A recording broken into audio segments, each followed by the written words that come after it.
गरीब किसान की कहानी। यह कहानी एक छोटे से गांव में रहने वाले गरीब किसान की है जिसका नाम रामू है। रामू का पूरा परिवार कृषि पर आधारित था और उसकी मुख्य खाई खेती से ही होती थी। वे एक छोटे से खेत में जैविक खेती करते थे। उन्हें खेती में विशेष रुचि थी।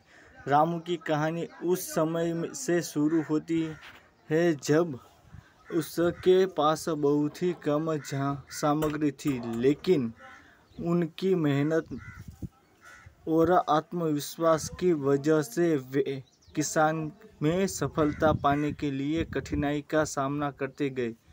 वे सिर्फ जैविक खेती की तरफ ध्यान केंद्रित करते थे और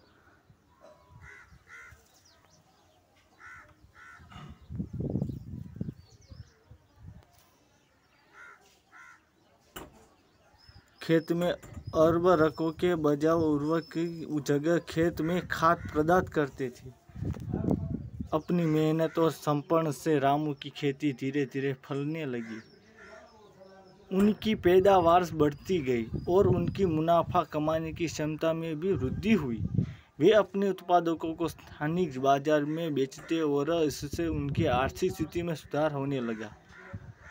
रामू की सफलता उनके परिश्रम, संघर्ष और सहनशीलता की कहानी है। उन्होंने कभी हार नहीं मानी और हमेशा आगे बढ़ने का प्रयास किया। उनकी कहानी गांव के लोगों के लिए प्रेरणा स्रोत बनी और उन्होंने दिखाया कि छोटे सपनों को हकीकत में बदलने का सबसे महत्वपूर्ण कदम मेहनत और संघर्ष है। इस कहानी से हमें यह सीख और मिलता है कि सफलता पाने के लिए धैर्य और परिश्रम अत्यंत महत्वपूर्ण होते हैं। चाहे आप किसी भी क्षेत्र में हो, रामू की तरह हमें भी अपने लक्ष्यों के प्रति पक्षपात नहीं करना चाहिए और निरंतर प्रयास करते रहना चाहिए। समस्या कितने भी कठिन हो क्यों ना हो।